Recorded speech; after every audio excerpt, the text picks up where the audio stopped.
Hello, good afternoon. Look at my hair. See, these are the things you gotta just let it go as it goes and go natural, and you do no makeup, and you loving yourself, and you still be looking at it sometime going, really? I went to a natural hair show, and the lady was like, "Your fingers are your comb." I'm like, girl, I need that pick sometimes. But I actually like it. It's coming along. I'm one of those people who had to, I actually was pulling on my hair and stuff like that. So but I still had to get them edges back, so they coming in slowly. So welcome.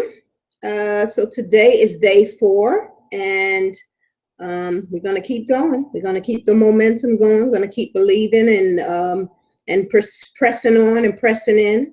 I certainly feel like this is something I should do. And when I decided to do it, I was like, I'm just going to stick with it and continue to stick with it and continue to stick with it. So I am here, and I'm going to be here every day. I try to get people till about 10 after to sign on and be on with me. And if it's just me, then I kind of get to talk. But I want to do a little bit different today anyway, in that I want to start over a little bit and make sure that I'm kind of covering some of the things that I want to cover, and, not leave things out, not forget things. So I'm going to start doing that. What are some of the things that I wanted to talk about, talking about the bubbles and the bears, which is what this has kind of been about. I don't want to leave that up in the title, so I'm going to change that. It'll be in the description still, but this is Javon's thing. So I kind of, as I started to think about, and now that I'm getting a little bit more comfortable doing it, what I'm going to be doing going forward is just making sure that I'm kind of mindful and respectful of, not overstepping the bounds. He said he doesn't care, but for me, at least kind of try to be mindful in the way that I'm doing it. So it will still be always starting with a review of the lesson, if there is a lesson for that day, which there was this morning, and then kind of going into a little bit of a broad brush feeling about just kind of how I'm experiencing the bubbles and the bears. And I also I want to talk about co-creating on a daily basis. And there's something called compound interest. Maybe people have heard of it. Maybe people know of it all too well. But I think I want to treat our co-creating like that as well. So every day, just having something new that we're going to have, and then we're going to each day add something to that. And we're all putting it together in our boom boom rooms and our vortexes, and being in alignment to co-create some things. And the first thing that I want to do, and I'll get back to it in terms of my list, is getting, or at least in our mindset, if we had the 21,000, we would get it to Javon for his school. And sometimes people be like, I'd give him 21,000 if I had 21,000. So I thought about that. And it's not just that. When you're saying, if you want to be able to have the whole 21,000 back and give him 21,000. So I thought of that, and I was like, well, why not give 40, make your, it's whatever you want it to be. So why not make it 42,000, 21,000 for Javon, and 21,000 for you is 21 plus 21 is 42. So why not make it 42,000? So that's what I decided to do. So today's co-creation is $42,000 that I am depositing into my boom boom room, and the $42,000 is $21,000 donation to Javon for the school, and $21,000 for me, because people are always saying that. I'm assuming that's Dina, so I'm just saying hi, and I'm going to finish my sentence because I haven't put it up on Turner's Church like I usually do to say we're live yet. But anyway, just to co-create every single day, and to make it kind of a compound interest of co-creating. That's what I'm talking about right now, in terms of every day just putting something new in the boom boom room with the people that I'm talking with online. Hopefully we are connected and we are co-creating, to just do something like that every single day and make it a new something. So the good thing about that is that hopefully the people that are continuing to come online with me, they also can suggest something they want to co-create in. It could be something for you. It could be something, for me. and you add on, well, we can't have the same things, we might not have the same interests, but figuring out how we can just put it all in our boom boom room for somebody else, because this is us co-creating. It's whatever we want anyway, so we can kind of decide how we want to do this. So if I'm wanting something, or if it's something that Kim is wanting and I just want to support her in that, for me, and putting it in my boom room is support for Kim for whatever it is she wants, or support for Dina for whatever it is she wants. And, and same thing for me if there's something I'm specific on. But today's co-creation, as I said, is $42,000. $42,000 is $21,000 donated to Javon for his school. And wouldn't that be great if you had 10 people giving $21,000? That'd be $210,000. And the other 21,000 is for you. Why not give yourself something too? Like they used to say, pay yourself first. When you when you learn how to do your budgets and your saving, they say pay yourself first. So let me pay myself $21,000 so I won't feel bad giving away $21,000. So that's my first co-creation, and every day we'll be doing a new co-creation and building up on it. So tomorrow when I talk about it, I'll say, yesterday we gave $42,000 to the Boom Boom Rooms. And today we're adding on, Dina's thing, or we're adding on Kim's thing, or whatever the case may be, or whomever will be on here as well. If it's just kind of to support them and support whatever they're doing. And it's okay. As I said, it's whatever you want. So in that being, if you already got $1 billion in your boom room, you ain't got to do the math. You could just, you ain't got to say, I got $1 billion. Now I got $1,042,000, I guess, Stop counting, because one of the things I remember Abraham saying in one of the audios I was listening to, I think it was the money audio. I think that I have that book for us to read. I think it's number 5. And she was just saying, one of the affirmations you want to have is that I have an unlimited, to say to yourself is, I have an unlimited bank account. I think she either said unlimited or limitless bank account. So who's counting? Is specific numbers that you need. But I find one of the things about saying be specific is that sometimes people have problems with visualization. And I keep saying that because, that has been my experience, even kind of coming from the field that I came from, mental health and counseling and those types of things. People have a problem with visualization. So sometimes you just can't be specific. And it feels like if you could, if you're not able to do it just right, it's, you mess up something. But you don't mess up anything when you're doing law of attraction, because all you're really trying to do is stay on your path. Stay on your path, and all of the things, you can write them down so you can remember them. On your path is being aligned with source, and you are source, and how it all kind of goes together. So all right, we are at 10 after, even though I already had started talking. I said I was going to give 10 minutes, but I just got into talking. But I have said I was going to keep it more organized now for whoever this is. I'm going to assume it's Dina, but who knows? I could be surprised, and it could be somebody else. So I have not signed on to Turner's Church. And yeah, we can talk about that. How did y'all like the new look for Turner's Church? I think change is good, but I know sometimes people are like, wow, they changed it so much. So it'd be interesting to hear, what people think of the new look. I like it a lot. It just really shows progress. So, that's kind of, I'm just writing that down. What do you think of the new look? And now I am signing into Turner's Church. So that will give me a brief moment to do that. Hopefully it's still up there because I just hibernated. I was up early and up and about, and I had to take a nap because I had also done a workout that had my shoulders like, whoa. So, all right. Whoever this is, and I'm assuming it might be Dina. Let's see, do I have a message up here? No, I don't know. Do I have? Okay, just to make sure. I don't even know if I have any messages or how this thing works. Sometimes. Okay, the last message I got was 2 hours ago, and that was from the mental health counseling. Okay, all right, so then I didn't miss anything, I don't think. Somebody left me some comments. Dina left me a comment. Has commented on a post you commented on. She says, hey, ladies. Okay. That's Dina. And then Dina's in the box now. I love the new look. It scared me at first. I thought it was down again. What about the song? What song? Are we talking about should we have a song? Or are you talking about buying their song? Because when I tried to play, I don't know, and you can just type it in. I'm just going to talk and tell you what.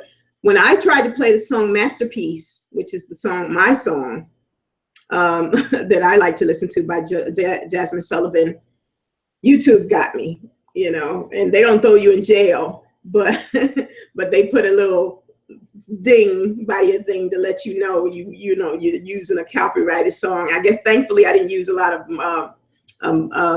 minutes of it. Okay, the Bears in the Bubble. What about it? Are we supposed to have that? Because she said that they're going to put it up on iTunes, but they're not finished with it yet. They said they're going to do more and more round. I thought I heard them say that this morning. Weren't you on this morning? I thought I saw you.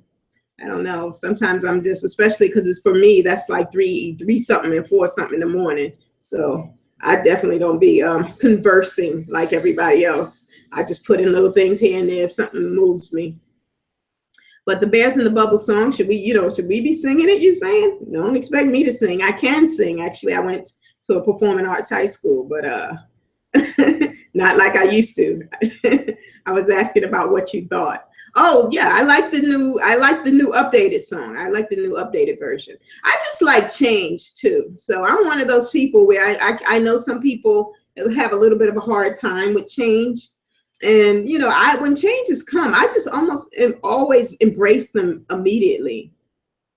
Oh yeah, see, that's what I said. I thought I saw you this morning, Dina. So you and I are talking. I'm assuming Kim will pop on at some point, and I still haven't put up that we have started this. So let me do that.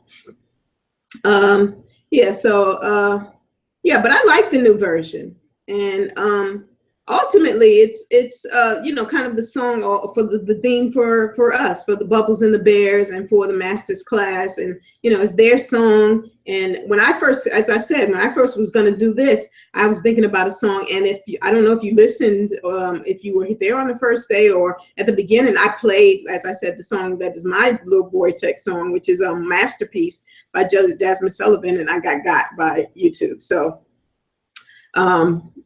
I like theme songs. I like, if anything that will get me in the mood, and usually music will get me in the mood on almost every level. So I am one of those people like, yeah, I need music, get my mind right and get me where I need to be. And I'm one of those people who walk around with my headphones on. I was out running errands and doing things because I primarily work from home, and that's a blessing in and of itself because I'm trying to start some business stuff. But I had on my headphones the whole time, and I wasn't even listening to music today. I was listening to a podcast, which is something I also do. And I was catching up on podcasts because I really just have tried not to be listening to much of anything negative. So, so I obviously don't watch the news. I don't try my TV. I can literally, and that's been for years anyway, I can go days, weeks, and months without turning on my TVs. Really, the playoffs, the last time I had my TV on pretty much consistently was for around the Super Bowl, the playoffs, and then leading up to the Super Bowl, because I do like sports. So that'll be the same thing. Basketball, I hate March Madness because I think they should be paying those kids to play. I don't like college sports at all because I know, the type of money that they get, and they're not paying these kids anyway. And a lot of them are not going to make it to the professional leagues. So I just have such a problem with that, and also the racial issue of it. But that's usually when I turn on my TV. But in general, I try to use, I try to just have something in my head to kind of keep me centered. But I was a little all over the place today. And let me go into the summary of the Bears in the Bubble stuff from this morning. And that way, if you can want to write something, Dina, and I see you kind of off and on. So, you're on there, but for some reason it's not lighting up. I don't know. I guess I'm going to give them a suggestion about putting a little ding and a little blinker on their little chat box, because I looked at that and thought you were off, but I see you're still on here. And Kim will maybe she'll pop in, or maybe she's not available today. So if you give me 1 second to just put we are live for the meet and greet. That way, if anybody wants to join us, they can. We are live, Shepherd. We are live now in caps. Now for the meet and greet. And join us. See, and this is something too where, you know, you don't want to say what Craig Mama yourself and all those other things. And why is this still saying day 3? I think I'm in the wrong one, but I'm gonna cut and paste this. I think that's because you're in day 3 and I'm answering your questions, because this does not say day 4 and it should. So hopefully that's not my mistake, but I will find out before I do that. Copy. Now that's the one thing with this new thing. You be like, where are the events at? I know I had the events up, so I'm going to go to the home page and figure it out right quick. Oh, there it is, day 4. Okay. Yeah. See, so today it had 7 people that said they were going to join, and it's just so far you and I. So I am okay with that. And that's the thing. Don't get in your head about it. Just keep going on. Keep the momentum going. I'm going to keep it going and going and going. So what happened with your son trying to help you with the, I said we're going to summarize, but with the view thing, are you still just not able? Because what Kim said, I think that's accurate, that they have a Google Hangouts app. That you're supposed to download, and that's supposed to make it easy for you to just automatically be able to be online, be face to face. So don't know.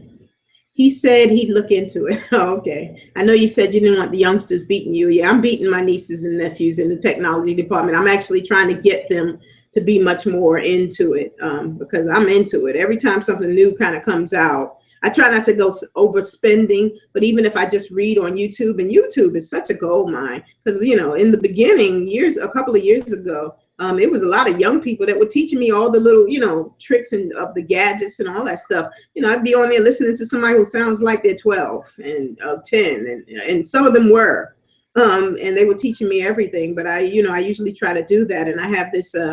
What I'm on right now, which is really great, my Microsoft Surface, which I've only had now for maybe about 2 months, if that. And I love it, and just love the technology, and this kind of it's their world and their future, so they need to know more about it. And I feel like I'm definitely ahead of my nieces and nephews, so always pushing for it. He said look on YouTube and that he'd check it later. Okay, yeah. So, but I think if you have an iPhone, you probably got to go to the App Store and get the Google Hangouts app. I think I even have on my store. I don't know. It's up to you. I'm not trying to tell you what to do. But you've been fine just viewing, you know. And I have no problem. I'm not talking to myself technically. So, but let me just see if it comes up. Google Hangouts. So I got to take off, and I have new glasses, so that's good. I just got them today. Yeah. Yeah, Google Hangouts. Okay, it's just, yep, there it is. It's on here. I don't know if you can see that. Google Hangouts. Yeah, so it is an app. So if you get the app, it probably will just, that's pretty much how it works. Mine's just saying update. So I guess I had it on here. I just hadn't done anything with it because I use it on my laptop. But that's what it is there, and it's updating right now on my phone as we speak. Okay, so I am going to summarize, because I try to take little notes in my journal I have a page for Bubbles and Bears as well, that I just write stuff on or cut and paste to later. But sometimes in the morning, as I said, because I'm on West Coast time, it'd be 3 and 4 o'clock in the morning. So I'll be like, I'm going to get to that later. But so this morning's, and the reason I want to start doing this and being more organized with it is because somebody might look at this later. I believe people are probably going to look at it later, because I've been seeing that we've been getting views later on. So stuff that we talk about, somebody is listening to later on, because I'm not going back and looking at this. And, you know, and a couple of, you know, like 7 or 8 people have gone back and looked at the different videos since we put them up. Even the book club that we did, we got like 27, and I say we because it was you, myself, and Jamaica. We got like 27 views on that, and it was just the three of us on there. So 24 people approximately watched it. So I'm just trying to now be more organized since I had it up as Bubbles and the Bears, to start talking about the Bubbles and the Bears more consistently, so that people will be maybe on the same page, or if it's just helping somebody in general. But today's message with Javon, and I had to tell myself I'm going to stop saying that 80% of the time I don't agree with Javon, because I just don't want to put that in the atmosphere. But you know, Javon is no surprise to Javon. That's one of the things I absolutely will say. And I don't always agree with him. Like I see later on, he put up and he was talking about the women and the responsible for, you know, the whole drug trade, and just he went down the line and the listing of things about it. And I didn't agree with him, but sometimes I, you know, it's better to either have no opinion or sometimes marinate on what you actually think about a thing and not just go with your first emotional thing, because I saw that that's what was happening. Of course, he put it out there and he knows, and that's kind of also his personality, where he knows he's going to get, you know, confrontation and get reaction and all this other stuff. And I don't like to be on that bandwagon and stuff like that. I'm really not you know, I don't mind confrontation. I had to learn that, but I don't, you know, sometimes for some things, I just don't have to do it that way. And that's the thing. That's his thing. That's not my thing. So I'm just like, I don't really have a dog in that fight. I you know, I don't feel responsible for no drugs. I didn't, you know, my mom didn't, my sister was probably the only one who got into all the name brand stuff, clothes and all that other stuff. And, you know, everybody's experience is different, and you're going from your experience and your existence. And I can see that he talks a lot from, you know, what his belief systems are. So some things you just gotta let it go. And that's what I felt for me with what he was saying. I was like, I ain't got a dog in that fight. So let them argue amongst themselves about that. So I'm just gonna go with two things he did say yesterday. It was part of yesterday and today. And he said he put up a video that I actually did watch, because I don't watch all of his videos. After the first class video in the day, I don't usually watch most of the other ones he puts up. But, you know, depending on what the topic is or what I hear him talking about, I'll watch, and otherwise I'll just turn it off. And he put up why he was doing the Bubbles and the Bears, which I thought was good. I was like, okay, well, I like to hear that, because I know he kind of already explained it in the class. And, you know, just kind of going in again about when he was in his, when he was in college, and the lady had he didn't say it like this, but he was just saying how, you know, they were in college and the lady was kind of dumbing down the subject matter for them. And he just had to ask her. He often admits he is just doing crazy things for attention. Yes, that is very true. You know, but I don't know. Sometimes I'm like, aren't you there yet? Don't you have enough attention? Maybe that's just me. You know, and that's also too, I think like some days you're more in them, you can take it more days than other days. You know how I think that's just natural for anybody, where some days you're just like, I'm not in the mood. I'm not in the mood for all of the, you know, get to the lesson. I have definitely had some days like that over the course of all of this, from the first master's class to the 21 days of alignments. Now there's 21 days of horny. He's actually been doing really good about getting to the lesson a lot quicker. So, you know, he's getting there. But yeah, some days I'm just like, I don't know, you know. But when he was talking about the yesterday, I kind of continued from there when he talked about why he started the Bubbles and the Bears, and, you know, really just again the same thing he said before, just talking to Black folks. And also, as I was saying, he said that sometimes I have to look up in my mind. He said that he was in, you know, the teacher was dumbing down even just a quote from a slave. And she had told him something to the effect that, you know, y'all haven't been getting it. So, you know, I have to simplify it as much as possible. And he was less like, you know, you doing that is also not going to help us get it. And it's just kind of those are the type of impacts he's had or interactions he's had with, and he's a couple of other times talked about interactions with his professors or whatever the case may be. That kind of had some impact or had some change in interaction with the people. And then, and he just kind of, from that, he segued into, how he talks to now with all the, with all of the cussing and, all this sex talk and all of these kinds of things. And how,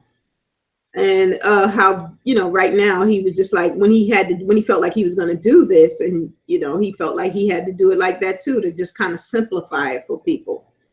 And I kind of understood that. I feel like the way I talk, even though I may have a lot of wisdom or, or knowledge about a particular thing, sometimes this is, people might not relate. They'd be like, oh, she talks proper or articulate, or and she's educated, whatever the case might be. And he is too, but he's coming at it raw, and he's a man, and he's, and he's always saying all that kind of stuff.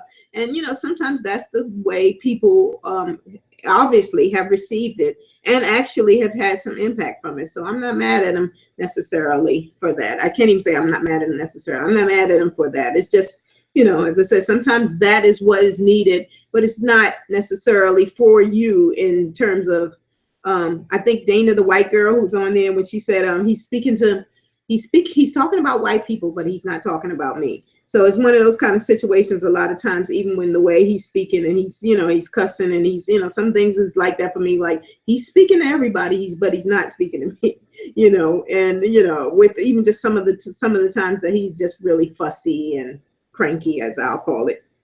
So, but some of the things, I didn't write a whole lot from what he was saying, but I know when he said, don't use the class like church folks use the church. He said, my class is for manifestors, not for church folks. And I thought that was really impactful. And I thought that was really important, because a lot of us have church backgrounds. This is Black people. You ain't gonna get Black people too far away from the church. That's one of the things. And as I said, I was in the church, I say 10 years, but I should have said something like 5, and then just kind of staying around a little bit, sprinkles of just staying present with the church for another 5 years. And really based on just being my mom's prayer partner.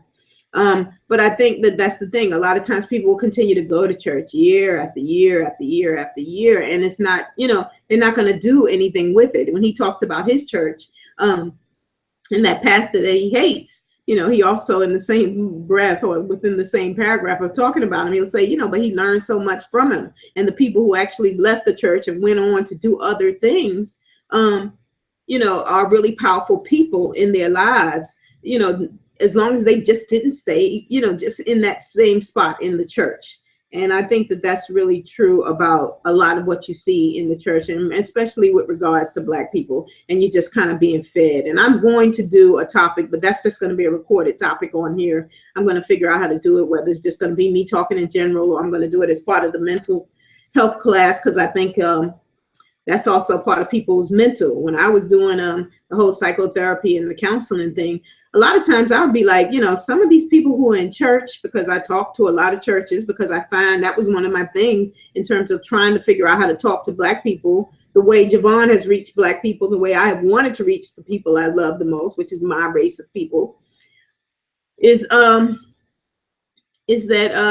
they are in church, and they are much more comfortable having these group talks. Like if I'm up there to talk to them about mental things, their mental health and all those types of things, they'll ask me endless questions if we're in this setting, in a church setting, where they can kind of ask questions. And and of course their conditioning is, I'm going to say for me now, speaking in the I, in my performer conditioning, brainwashing and programming, you go, well, how does that relate to the Bible? That kind of stuff that they have you say, which is nonsensical, but that's them, so a lot of times, but, because that's the language that you have to speak with them, a lot of times these are also people who are not going to do anything besides come back to church next week and be interpreted to and be taught too, you know, and not necessarily go out and do anything with with a lot of what they're learning. So as he said, my class is for manifestors, because that's the thing, we're supposed to be manifesting, we're supposed to be creating, you know. And so he's saying, my class is for manifestors and not for church folks. And he says, I teach the class for us to grow, not for us to band-aid ourselves. And I think that that's another important one that he said too.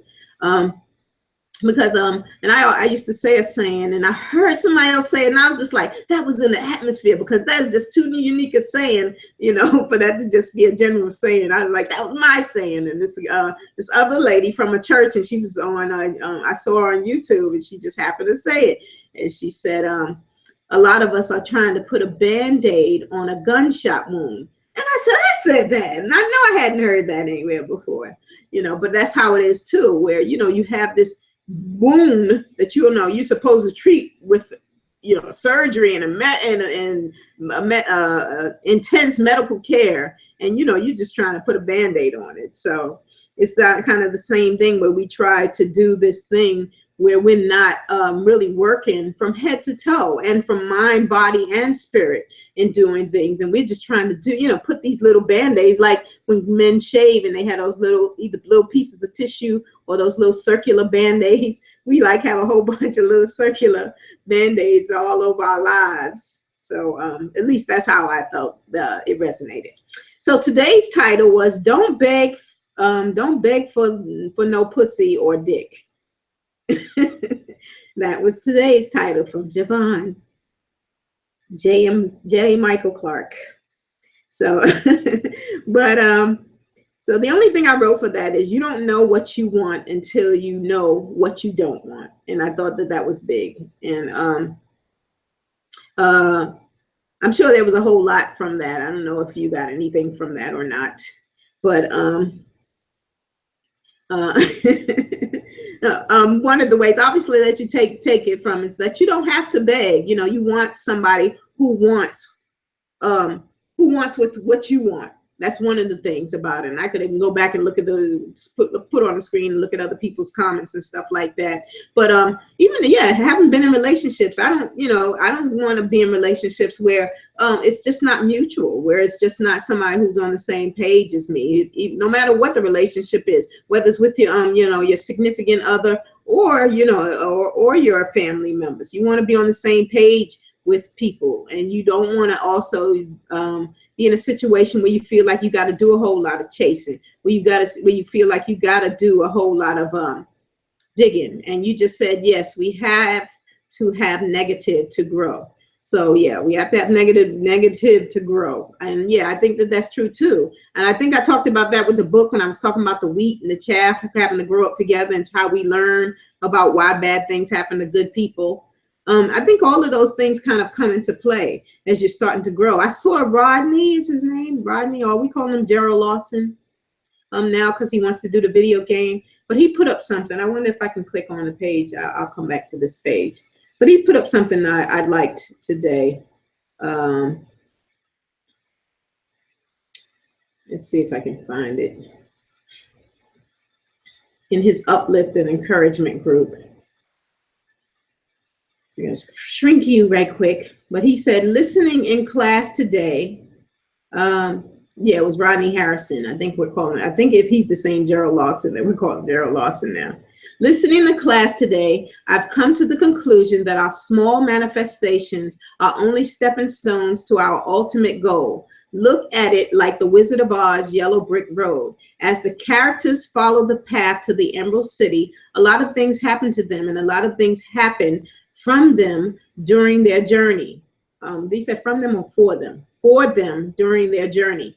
And during those good moments, they could have just stopped and stayed where they were, but their eyes still remained on their bigger goal. Let's try not to make the stepping stones of our lives be the pinnacles of our lives. We have to keep moving until we've reached to where we want to be. Plus, the universe will place you where you need to be. So your ultimate goal may not be your ultimate goal, but it will always lead you to your purpose as long as you move forward and stop resisting. #bubble up. That's what he wrote. And then I wrote a reply to that. I said, yes, Your entire life is the journey. And I put that in caps because I said your entire life is the journey. You're always moving, whether it be in your mind, your body, or your spirit. It's up to us to remain conscious and move deliberately and with intention. And same thing, hashtag bubble up. And I think that that's kind of what it is for all of us in changing. And one of the reasons I put up this group for me was just like, you know, when you start changing and you need other people to talk to, because you feel like you're on some sort of momentum, you're doing something, and you want to you want other people to share in it. And I think that's kind of the natural way of thinking about it, kind of the natural feeling and the natural force where you just feel that kind of energy. And this is all energy. And that's the whole thing now in terms of everything we do and being constant and conscious and being deliberate and stuff. This is all energy that we're doing with this bubbles and this bear stuff. And that's kind of one of the reasons that I think Javon is so effective, because he is definitely doing it in a different way, but he also brings a passion to it. He brings the energy. It is very untraditional. It's not as traditional, and what's the word I'm looking? I feel it on the tip of my tongue when I say unconventional. Yes, it's very unconventional. It's not the norm, the way you would do things. Who's gonna sit around and listen to a man? We're in 21 days of being horny, but surprisingly, when I'm thinking of stuff, I will literally say, yeah, I'm feeling horny for it, because it is true. I understand that passion, that intense emotion of orgasm and those types of things. And you shouldn't be ashamed to talk about those things. And that's another thing too, where I think, you know, even though he's been using it as an analogy, a lot of times one of the most uncomfortable things, but one of the most natural things, so it's already this imbalance between it, is sex. You know, it's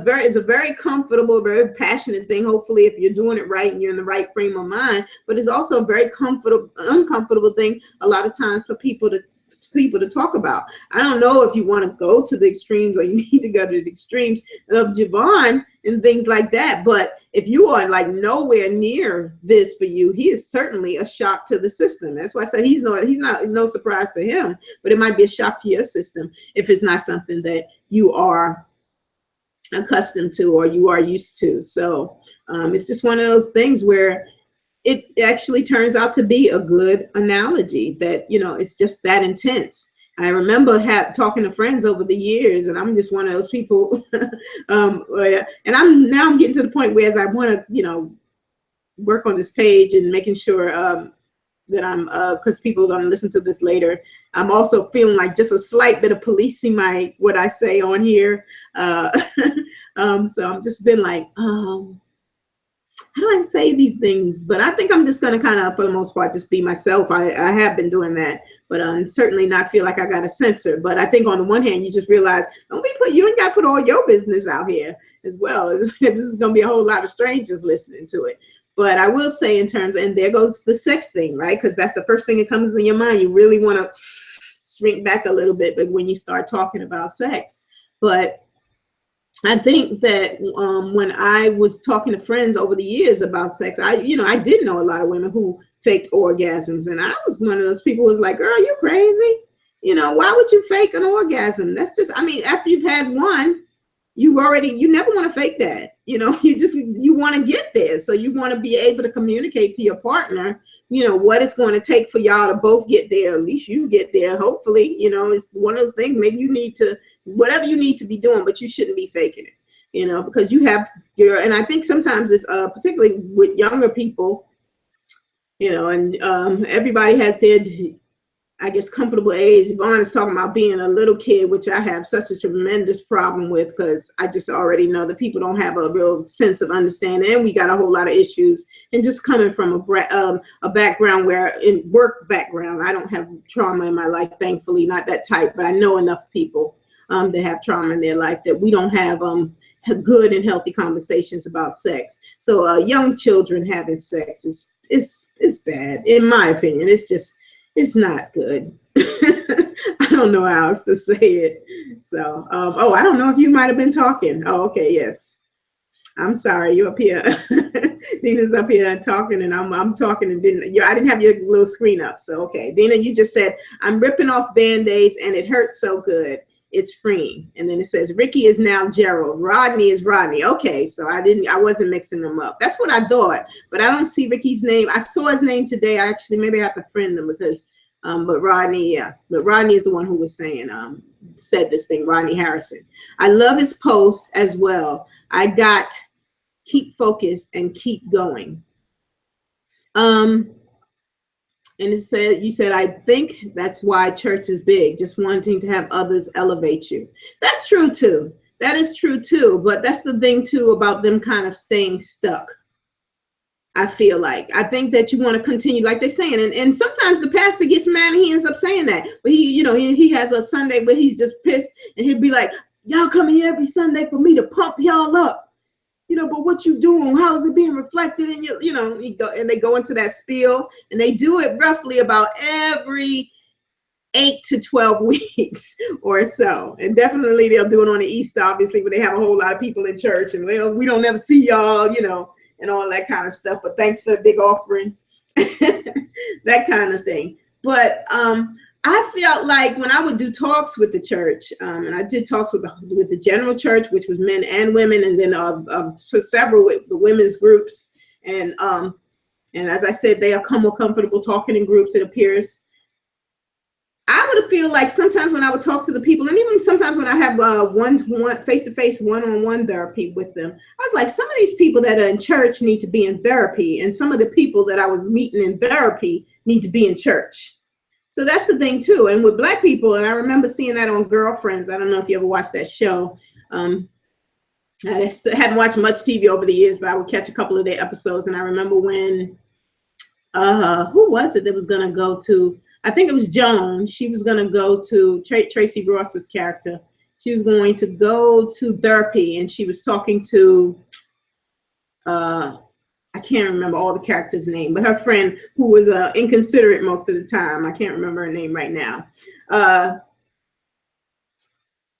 And she said, Joan was like, yeah, I feel like I need to go, see a psychologist and need to talk to somebody, whatever's going on in my head. And she was like, girl, Black people don't go to psychologists. They go to church. And I was like, that is exactly the problem. I think that a lot of people, in terms of one of the stigmas, is you don't go to psychologists, you don't go to therapists, you don't go to counselors, you go to church. And the church is a hot mess. The stories that I think everybody can tell at this point is just so much going on there. And that's the thing, again, because we tend to not deal with what we need to deal with ultimately in our homes, ultimately in terms of just a lot of general communication. So, church tends to be big because we figure we're going to leave everything at the altar on Sunday and then have this hot mess of a life from Monday through Saturday. And that tends to be the case. And I know, unfortunately, way too many people. And I think the older you get, that's the thing, too. You just know. And I happen to be in the field where I have talked to people and heard, just about every story under the sun. And you're just like, people aren't so different. Everybody's pretty much going through the same thing, but ultimately people are just not dealing with their situations. The amount of times I've been in, talking to people, and I feel like I'm in a day right now. But the amount of times I've been talking to people and I have said, did you tell him that? Did you tell her that? Did you say that? Did you say this? When you're talking to people and they'll say, well, I know if I tell him this, he's going to say that. And I was like, well, how do you know? Did you tell him that?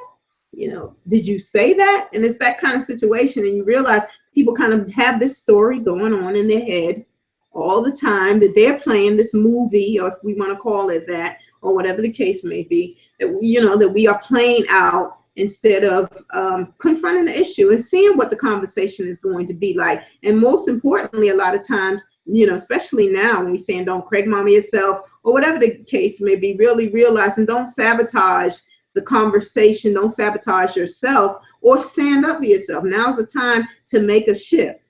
The things that, one of the things also that I kind of like it's, sometimes it's a little strange, is that Javon and Chris is, you do get to see a bit of their interactions and that their dynamics, and that's them, that's their situation. But now you really are starting to get a chance to step back and be like, look, that's what works for them. It might not work for you. It might not be okay. I know, some of that stuff, I almost all of it, I do try to comment, obviously, just to acknowledge what they're saying, but sometimes I just don't have an opinion about this particular thing. And it's okay. I don't need to have an opinion about their relationship because it's just not my relationship. So the things that I may not be okay with, that Chris is okay with, that's because that's her situation. I saw Omalolo, she had put up about when the women who were saying stuff about the husband leaving the husband, and she goes to their page and they're all single,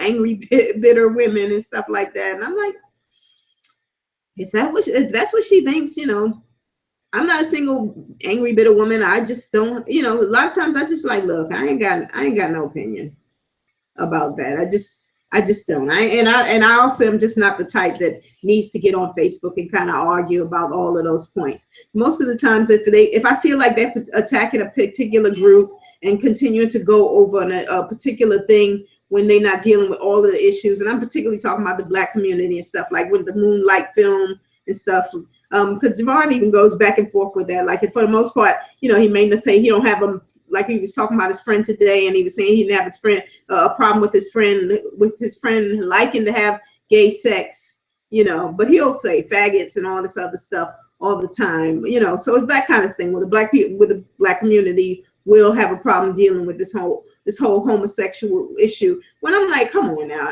everybody's got every single thing in your family. You got drug addicts, you got thugs, you got homosexuals, you got, the uncle or whoever you can't leave around the kids, all of those types of things that we not dealing with. And you really want to continue to put homosexuality at the top of the list, like we not dealing with every single other thing. So, and that's me. Like I said, that's just my opinion. If I'm saying something that can help somebody, fine. So, you said, in my experience, being direct is a problem for many. Now I'm taking from Javon and saying, fuck their feelings. Truth is, I've realized they were saying, fuck mine. And that is true too. And that's the thing too about, when you really are just kind of also minding your business and putting yourself as a priority. I think that kind of comes into play.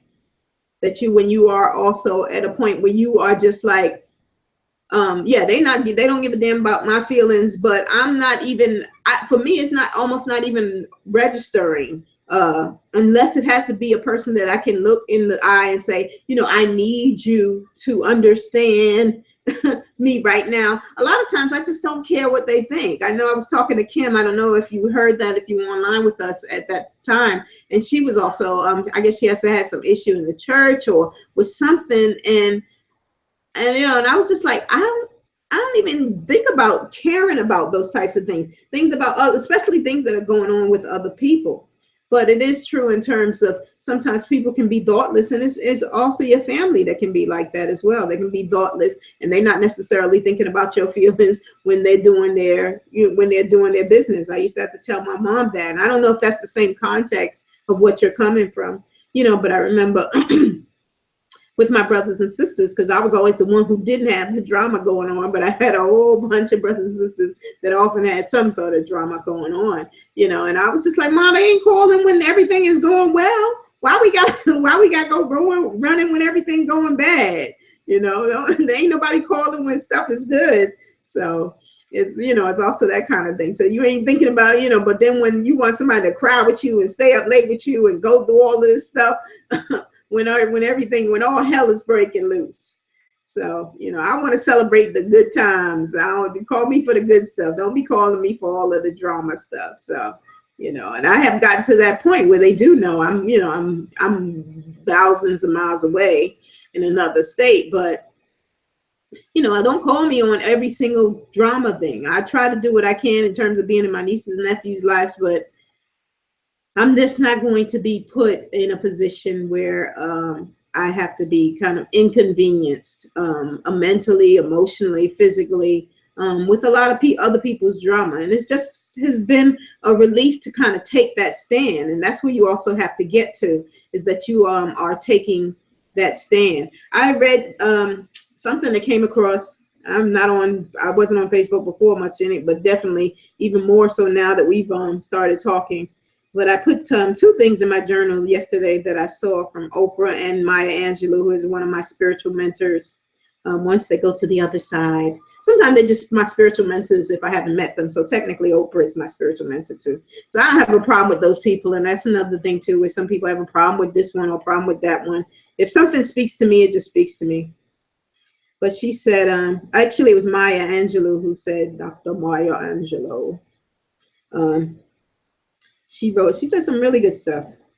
And she said, there's a place in you that you must keep inviolate. You must keep it pristine clean, so that nobody has a right to curse you. Nobody has a right to treat you badly.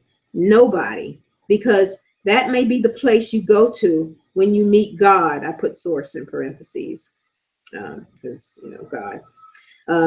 You have to have a place where you say, stop it, back up, no, not. Say no when it's no, say so. Back it up, because that place has to remain clean and clear. And that was Dr. Maya Angelou. And it's funny because she's, Oprah has introduced her, but I kind of learned about her. She was probably the 3rd book I read from cover to cover. I Know Why the Caged Bird Sings. First book I ever read from cover to cover was Toni Morrison's Bluest Eye, and then Little Women with Charlotte, whatever the white lady's name is, that book. And then Maya Angelou's book was the 3rd book I ever read from cover to cover. So, yes, only loved ones. I can't get into outside stuff. Like you, I'm the fixer. Yes, I am a fixer. But when I found myself in need, I was on my own. I have now stepped away and I'm the bad guy. Oh, well, that's true. That's true. And I finally started telling my mom I wasn't going to come running anymore. We got into an argument on the phone and she ended up crying and hanging up. Felt all bad, had to go get a card and flowers. But I didn't come back from that, even though I did all of that to say, I'm sorry I hurt your feelings, because I didn't hurt my mom's feelings. I didn't go back, and it's been the right choice for me ever since. And I'm always still and it's so funny because I was thinking about my family. I'll go back to Maya Angelou in a minute. I'm pretty good about remembering my thoughts, so that's good. That means I'm very lucid. But yeah, I remember I was thinking yesterday, just trying to always stay constant, because I'm also listening, try to listen to at least one audio book. I'm waiting for my Vortex book to come. I hopefully will have read it before this book club, because I don't want to cancel it. But I was just thinking about my family, and that was the thing too, where I really kind of visualized that I, went ahead, because I told, again, I'm planning on doing that when I go home for my niece's January graduation in June. Is like, look, I want to show y'all about this Bears in the Bubbles thing. And because I tried to tell them to go look at it themselves, and people are not going to do it.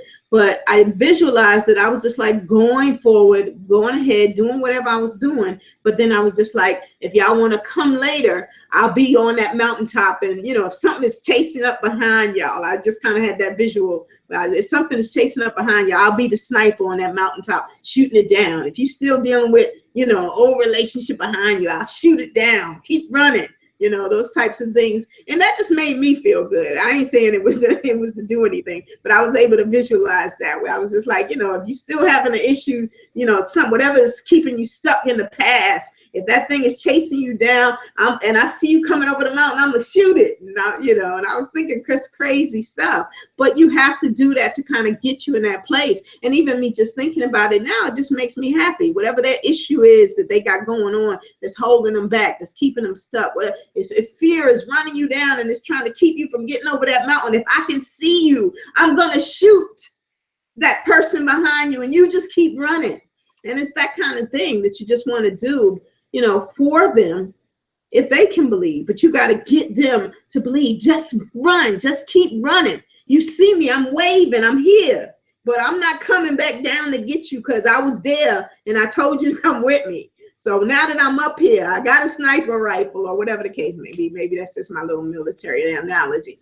But I will, whatever's chasing you, I will take care of that.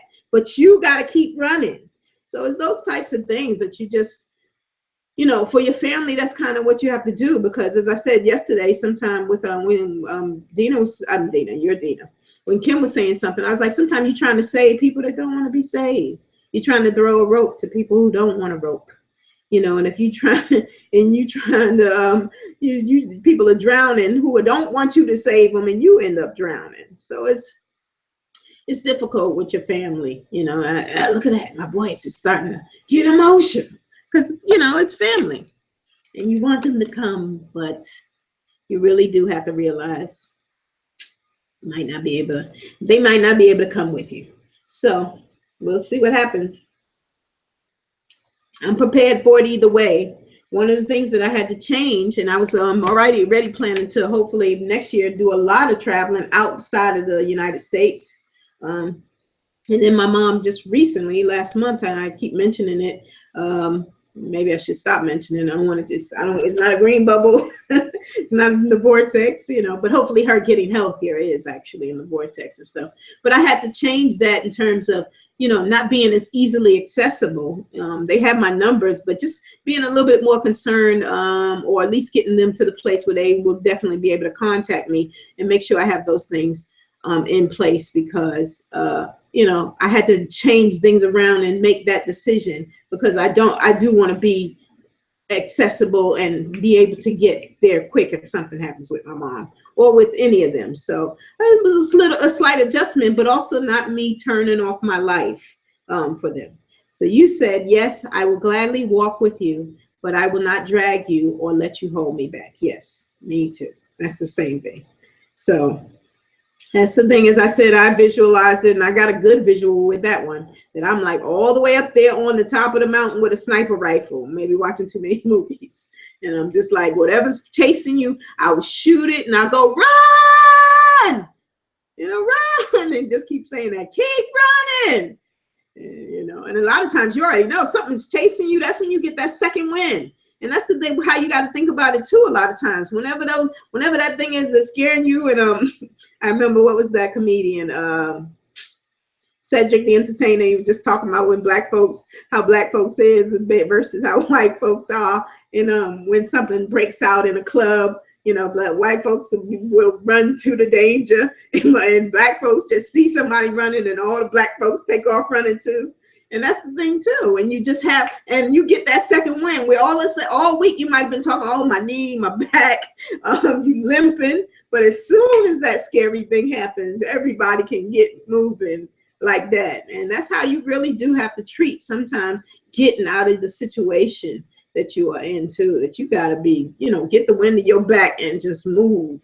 Well, when everything is about that, it makes you jump, makes you jolt, suddenly gives you that burst of energy, that adrenaline, them endorphins, that all of those things that kick in on you. You just got to be ready to run, and something is to your back, chasing you. And I remember having a friend, and, you know, a couple of people, and even me, you know, when you had the dream of falling. And that's one of the things with Abraham Hicks, when they were talking about, you know, are your dreams any indication? And when he had this Q&A session, I'm going to say she's from now on because it's Esther, but, you know, Abraham is the group. And one of the questions was asked, you know, is anything in your dreams a reality? You know, is it something, because that's the whole thing. People are always scared that, you know, your dreams can come true and things. And sometimes people want them to come true. And sometimes for some people, I dream the number, you know, especially with black people. And, you know, and I played that number or something to that effect. But she was just saying no. She said, and everything has to be tweaked. And I keep saying, while black is, you know, it's law of attraction while black, or law of attraction for black people. But certain things I think that black people tend to need to embrace or have a different opinion about. And she just was saying everything that you go, you know, all manifestations are done in your conscious state, in your awake state. And it is true. Everything that is actually going to happen is going to happen when you're awake. So it's not, you know, the dream is not real. And especially if it's a bad dream. So if it's whatever you make it, then when you wake up, And you'd be like, no, I don't want that to happen. And that's what I would do. If the few times that I hadn't had a whole lot of bad dreams in my life, but if I have had a bad dream, I've just been like, no, I don't want that to happen. I remember when my niece was born, and she was I just dreamed something about her running. She was just like a little toddler, and she ran, and I ran, and she looked like she was going to run in the street or something like that. Okay, you can tell me about your. Speaking of dreams, I have some odd dreams, not bad, but very odd. If you wanna share, feel free, and we can maybe talk about it. I used to do that for my class, dream interpretations. But again, or not, because this is what I'm saying, because it is whatever you want it to be. So if it's not a dream that you don't want to happen, it also can be that. I used to have a lot of deja vu dreams, as I call them, where something would happen, and then I'd be in the situation, and it was never bad. It was just something regular that I didn't think. Like I dreamed, I ended up. I think I've mentioned I'm a veteran. I was in the Army, and I dreamed I was in the Army when the Army was the furthest thing from my mind. So when I dreamed I was in the Army, I might have woke up laughing, like, yeah, the hell right, because I am so forget this government even back then, but. When I wanted to just kind of get away, the Army became an option. And I remember I dreamed that I was in just in this office area with a sergeant, and we were talking and just kind of, having a regular laughable conversation. So when I woke up, and I was just like, that ain't never happening, because I ain't going to no Army and stuff like that. And then however many years later, when I was in the Army and I was talking to that exact sergeant, I literally said to him, I dreamed this. And, he's a white man, big, tall, 6'6" white man. And I was like, I know you don't know what I'm talking about, but I was like, this is a deja vu for a moment for me. I dreamed this. I dreamed I was talking to you. I didn't know you at the time, but now I see all of this. I dreamed it.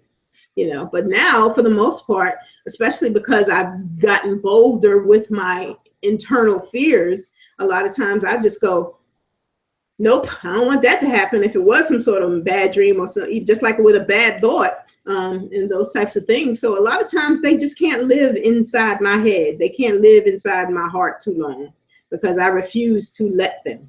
And I think that is kind of what you have to ultimately do. Again, one of the things with the law of attraction that I really like is it is whatever you want.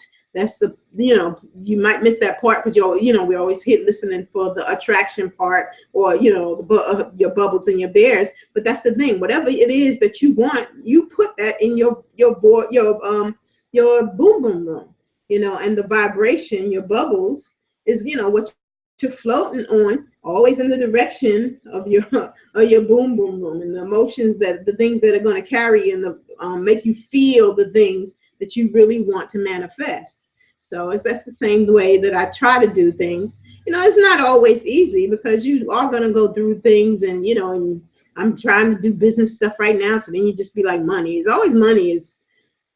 You'd be like, if I had money would fix a lot of things. And I think I agree with him even what white folks say, or even though we definitely have a unique set of circumstances as Black people and stuff like that, but definitely money gives you options. And even that, I put that word in my boom boom room. I put options in my boom boom room. I want, even sometimes when I say money, instead of saying I want $1 billion, I say I want 1 billion options.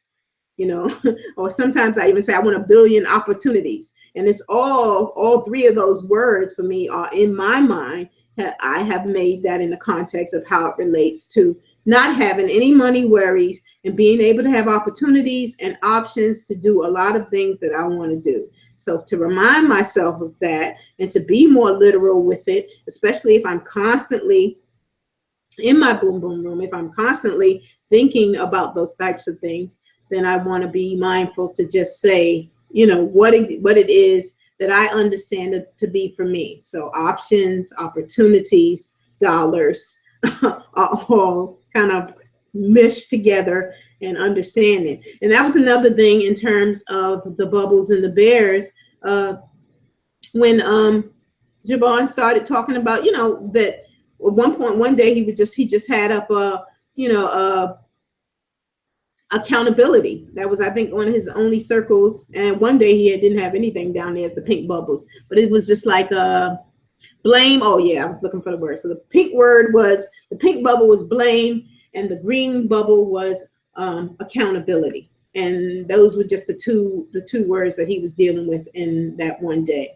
And I think that that's the thing sometimes too. Whereas before you even get into any excuses, before you even blame other people, blame yourself or whatever, stop, and just jump up into into accountability. Be accountable, and then get to what you got going on. Focus on what's going on in your boom boom room. And I just kind of agree with that. I think that sometimes we got to take a deep breath, regroup, jump, back on our bubbles, and do what we need to do.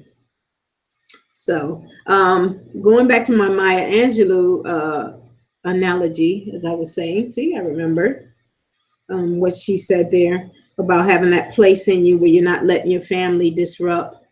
And what we were talking about, as you said, I would gladly walk with you, but I will not let you drag me and let you hold me back. And that was the thing with my family. I remember being in a relationship, and I had wrote in my journal. I was primarily venting about my family because at that time, the only book that I had really connected with, I connected with a few books, but and I talked about it. This is her 20-year anniversary.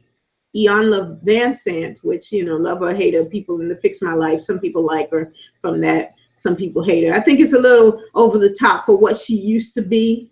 But she still has a natural gift in that area. So it's true. Sometimes she can just do those things, what comes naturally. But sometimes, too much TV is probably not a good thing for even, your gift is not going to be taken away, but it can seem to just go in all kinds, just go to the left a little too much, or left. I don't know, depending on how you're seeing it. But she had the book tapping the power within. And she said to write, just write that you forgive everybody, and write all of the things you're angry about. Just take like a week or 2 weeks to just write an angry journal. It can be your regular journal, or it can be just a separate thing, but just write every day really about anger. And then when you're finished and you feel like you got everything out about being angry, then just write every name of everybody that you forgive them. And I did that, and it was really helpful to just, like, for a week or two, whenever you finish, and I think it took me about 2 weeks, to just write every single thing I was angry about. I'm angry about this. I'm angry at this person. You name people, so name specific situations, and did all of that. And I got it all out. And then I forgive every single person, all my family, even if they, people who didn't do anything, people maybe just loved you all unconditionally and were just the greatest person. But really, I don't think it was any one person that was that person. But still, you still put their name down. Maybe that one day they just said something mean. They might not have meant it. They might even apologize that day or whatever, but you just put down things. So I was putting down, the youngest person maybe in my family at the time, or the youngest niece and nephew, who might have just been a week old. But kids are bound to say something as they get older. So let me forgive it now before you 10 or 12. So I did all of that, and 2 times, this for a while, I stopped writing a journal because of that. My sister read my journal one time, and then an ex read my journal. So it was just like, you felt an invasion of privacy, but also then they want to get mad. That's what they read. And on the one hand, you just smug about, look, well, you shouldn't have read it. But the second thing was, I didn't even remember what the hell I wrote. So that was the thing about it too. I was just like, look, this was an exercise, and I didn't even want to get into all of the explanation, because I really did feel like I ain't got to give no explanation, because you shouldn't have read it. That's really just the thing. And that might not have been the way to go about it, but it was an exercise that I had done purposely and intentionally to write down what I was angry about, and the whole point of it is she was just kind of teaching you to get from those places. Now, and I said that I agree with Javon when now understanding in terms of when he said that revenge is his highest bubble. I agree with that now. I think that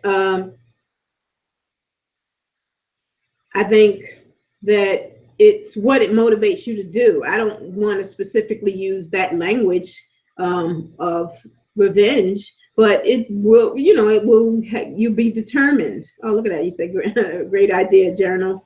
I will do that. Resentment is heavy. Okay, see, good. So that's the whole thing. Sometimes when you share things, it's something that'll help somebody. The amount of stuff I have over the years have learned from other people.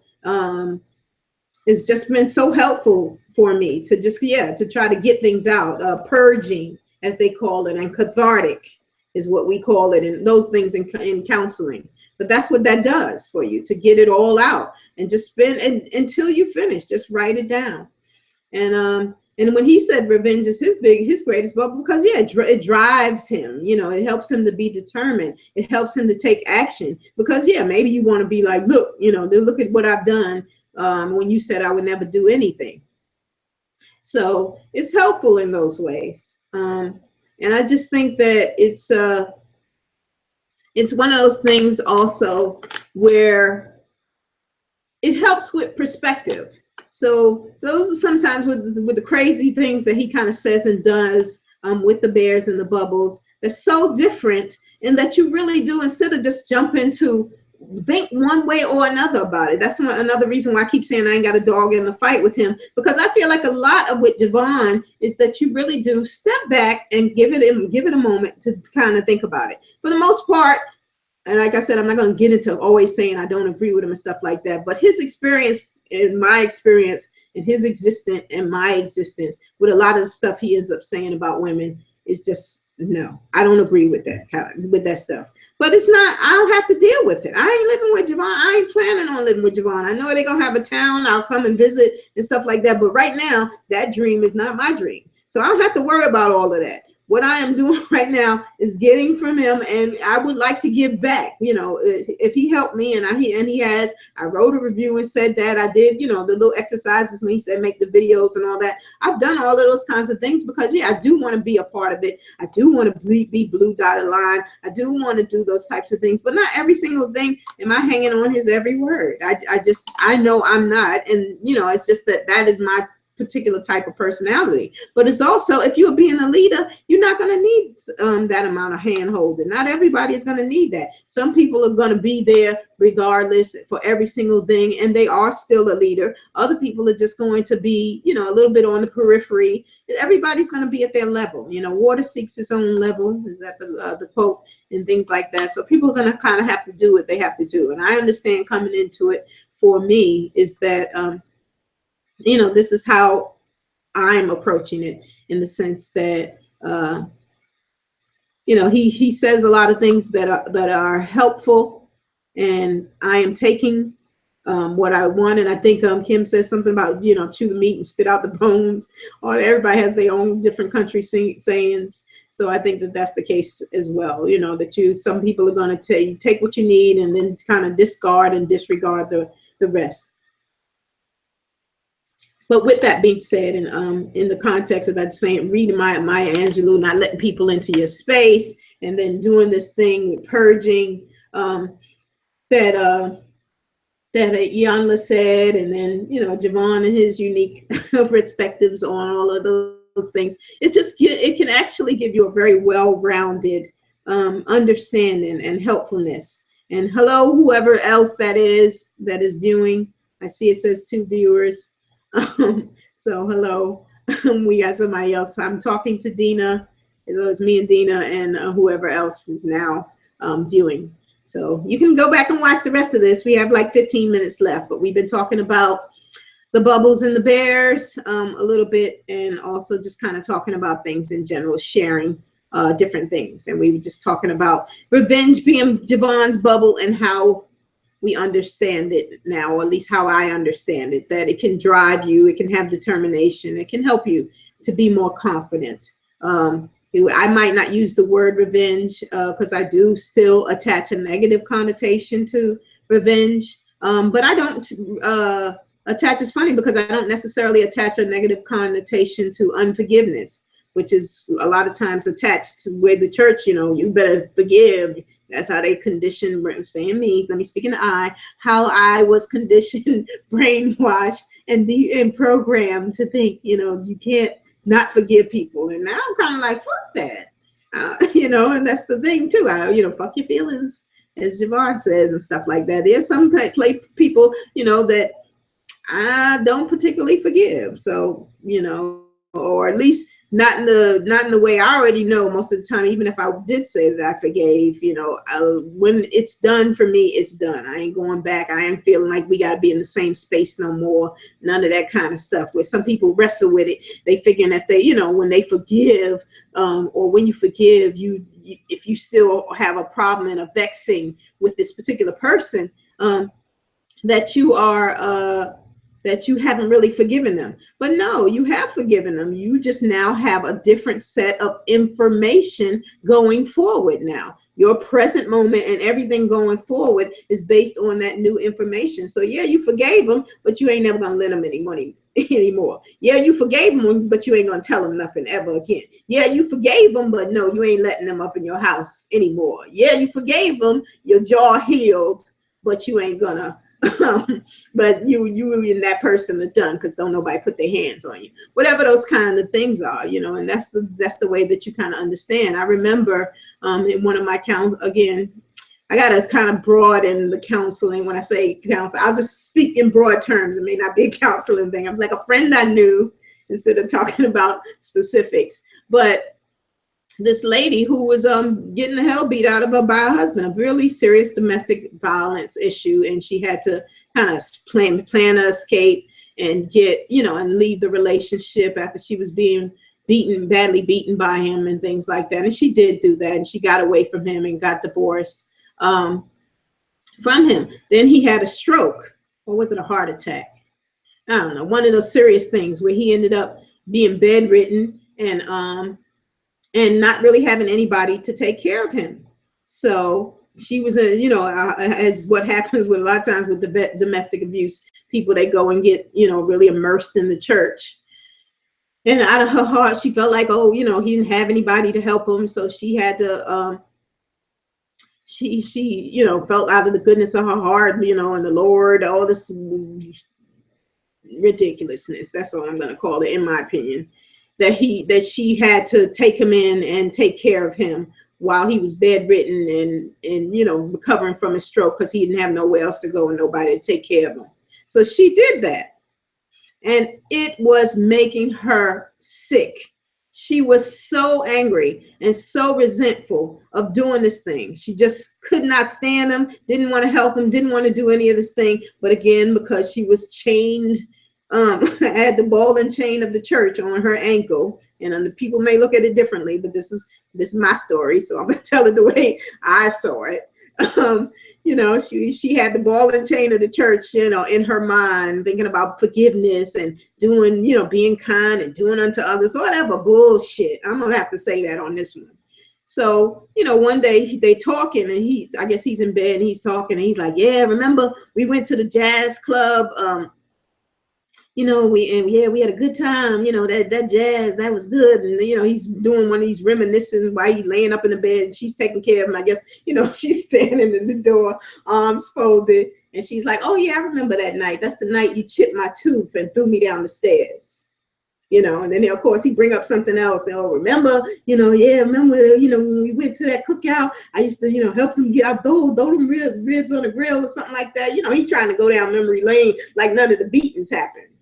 So she's like, oh yeah, I remember that day. That's the day you broke 2 of my ribs because you thought I was talking too long to Deacon Williams, you know. And she was just like, I cannot stand this man. So they, you know, asked me. Well, I probably was the wrong person to ask. I was, you know, so they're like, well, what do you think she should do? I said, I think she should throw his ass out. It's not her responsibility to do all this forgiveness thing, where she basically could kill herself, catch a stroke, because she's so angry and not wanting to care for this man, and she's doing this thing that she feels like she should be doing, based on, you know, this whole church crap that she's quoting. So you know, they told her what I said. I don't know, actually, I don't have the moral of that story, but just, yeah, the moral of that story is maybe don't ask me. because I just am not in for that. I don't think that people should do those types of things. And that has been, I say it more carefully in a, in a counseling setting. You got to be all professional and things like that. I'm saying it more so like, just like I'm thinking it here. But I don't think that you should do those things because it literally can make you sick. And that was what was happening with her. She was having constant headaches. She was having irregular heartbeat palpitations. And it was really just, she just did not want to be doing what she was doing, but she was doing it because it was this whole church thing about forgiveness and this, and kept going it back to this, do it for the Lord and all this nonsense stuff. And, and that's just crazy. But it is, again, a certain set of programming, conditioning, and brainwashing that, people have gone through, and that they continue to believe those things that are detrimental and not helpful to them. Now, other person, hi, I don't know if this is the first time there, I don't know who you are, but if you want to let us know who you are, I'm not on the main page, but if there's the little chat box on Turner's Church, and I'm talking to Dina on there, but I can see another chat box. If we're friends, you don't have to do any of that. I'm just trying to tell you, just for future reference, or if you come on again, because you could always go back and watch all the stuff we talked about. There's a little chat box, and you can go in the chat box and be talking too, and I'll see you if you want to put something there. Or if you're having problems with the chat box and you want to, because now that we have these updates, then you can see what people are writing, if people are saying anything, or I can see, because if you can see from the reflection of my glasses, I have my other monitor back there. So we are now at 7 minutes left, and we try to go an hour and a half every day. Well, I'm trying to go an hour and a half. I'm not going to change that, I think. Well, maybe I'll change it to an hour. We'll see. But I think it's just good. I've been trying to stay focused on the bubbles and the bears, or at least intertwine in the bubbles and the bears with some real life situations. Dina says, not the same situation, but I am literally stuck right now. And with every frustration, I get a new problem. So you already know when you say that you already know every frustration, I get a new problem. So you're attracting. It's like compound interest. If you've ever learned about compound interest, like 1 penny, basically the easiest way to explain compound interest is to say on day 1, you have 1 penny. On day 2, you have 1 penny plus 2 pennies. On day 3, you have basically, 3 pennies plus, I forgot how it goes, but it just keeps increasing. But you have the 1 penny, then day 1, the 1, 2 pennies, and then day 3, the 1, 2, 3 pennies. So it's like, it goes like that. So the same thing with attraction. A lot of times it just kind of builds on it. Like they say when, and Abraham talks about that as well, is when you get out of bed and you stub your toe and early in the morning. And a lot of times your whole day kind of goes like that. So it's really when you're not staying constantly. And one of the things I like that Javon said is never leave your boom boom room.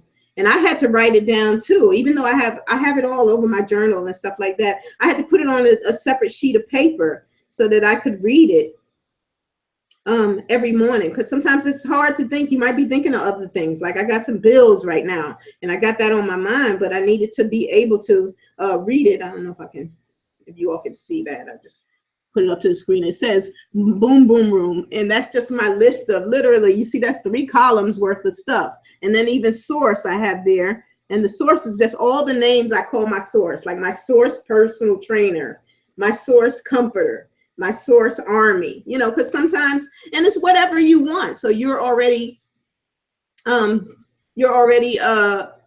changing it the way you want to change it. So tell yourself a story, Dina. As you said, yes, but this time I saw it happening and I refused to let it. So that's good. And that's the thing too. Sometimes it's just got to be like, nope, stop. And what do you want? As they said, there's 2 sides to whatever your subject is. So if you're thinking about, what was that I used? I used the example when we talked before, and whoever is this other person. But anyway, what was it? Money? I think it was when I said you're talking about money, and it's 2 sides to your money subject. Money is the subject, but you're also thinking about the lack of money. And then you have to be thinking what it is that you want to do with that money. And I remember I was sitting here and I got really close, and that was probably just the day before yesterday, just playing, because I'm doing all of this talking now and I'm really taking this seriously. So I literally put up a bill and I was like, imagine I'm paying a bill and I'm saying, okay, this bill is $1,000. So I put this bill down there and I literally close my eyes like I got a source genie and I say, I need $1,000. And at least it makes you feel better, because that's what they say, feel the feelings. So it's like, I imagine now picking up the bill and also picking up the $1,000 and going, okay, there, I got that money for that. And it may seem crazy, if it still seems crazy to you, but you probably want to get to the point where you're not saying any of that you just understanding that it is whatever you want it to be. If we're talking about the bears and bubbles, and you stay and focus on that. That's why when Javon says, never leave your boom boom room, sometimes just stay focused on what's going on in your boom boom room. If he's just kind of continually talking about his school, even though Javon is on his music this week, he's like, I'm on my music, but it's still, like he said, it's still his school is in his boom boom room. But at least you're focusing on things where you're not having a bad day, that you're able to say stop and nope and all those types of things. I was on the bus one day and I was just like, especially because I started getting more conscious.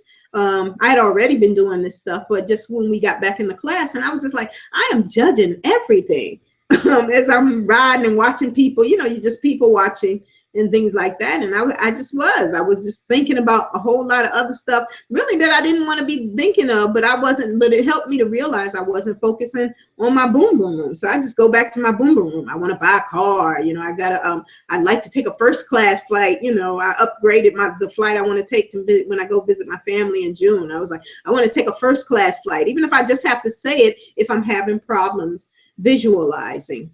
So it's the same thing, is that you're just trying to do things. If you have problems visualizing, just say it. If you have problems visualizing and you say you want a body like Steve, I don't know who well, for women, I don't even know with all these. I can't even think of a body right off the bat because everybody is not looking real. Let's see. Gabrielle Union, I guess. Yeah, I like Gabrielle Union. So yeah, I want a body like Gabrielle Union or something like that. Or you want a particular weight, just say the pounds until you can get to the point where you're able to visualize. Because as I said, sometimes with Black people, because we have so much chaos and noise, and we have to learn to turn the volume down, and we have all of this inner conflict and inner turmoil. That's why I said a lot of this stuff is law of attraction while Black, bears and bubbles while Black for me. And that's how I approach it, because I really do want to address and believe that we have a lot of situations going on as Black people, that people are always telling us, oh, you can't be thinking victim. Hell yes, you can be thinking victim. So in terms of at least somebody acknowledging and not saying that it's all in your mind when we watching a 12-year-old get shot in 2 seconds and all those types of things, acknowledge that. And because we are all in understanding that, we feel that, have a physical reaction to seeing our kids shot and slammed and all of those types of things, acknowledging those things, but also saying, while we're working on that, while we're able to chew gum and walk at the same time and work on our things and be able to be socially conscious and those types of things, we also have to learn how to visualize some good things for ourselves. If you need the picture of the car that you want because you can't picture it in your mind, just get the picture of the car because you're having problems visualizing. So Dina says, not crazy at all. I have had manifestations and they've helped push me to reject anything that isn't in the vortex. Yes. So anything that is not in the vortex. That's the thing. Stay in your boom boom room all day. If you don't have a boom boom room, make it. If you have a vision board, whatever it works for you in terms of you really just getting to the point where you focus. So now I just am able to keep repeating over. If I forget what's in my boom boom room or can't remember a specific thing, I wrote it down so I can look at the list and just start repeating all of the stuff off of the list. This is all the stuff I want that's in my boom boom room, and I put it on here and I can read it. So that is it. Thank you for hanging out with me today. We are at the 5:30 mark, and thank you for whoever was listening and she just dropped off, he or she. So I'm happy that I guess we had a visitor, and Kim wasn't with us today, but I'm sure she was here in spirit as well. So I'll be here tomorrow, Dina. I don't know if you want to say any last thing. I'll wait just a second before I click off, just if you want to say anything. And hope you get the app. I just updated mine, and maybe you can finally get on camera. But don't feel any pressure. You've been fine, and this has actually been working out. But if you want to up your technology game, girl, and get your Google Hangout on, you can download the app and put it on your phone, and you should be able to look at your screen and talk to me at the same time, on my screen, your screen, and stuff like that. So I'm going to, are you putting anything up, or are you good? I know it takes a minute. So I'm just waiting. But other than that, for everybody else, if you aren't already subscribed to the channel and liked and all that stuff, I'm just saying those kind of things because I know you start getting notifications as well when you do those things. But why not ask that you subscribe and like? I'm going to put stuff up on this channel. I'm a part of Turner's Church. If you're not a part of Turner's Church, to go there, turnerschurch.com, and become a part. If you Black, hey, what else can you say? If you Black. So if you're white and you want to be an ally, go talk to your folks and tell them all the stuff they're doing wrong. That's where allies should start, in your own home. And otherwise, I guess we good, Dina. Yeah, I'll see it anyway. But I'm gonna sign off now because I'm going over the time a little bit. So till tomorrow, I'll be here. Bye.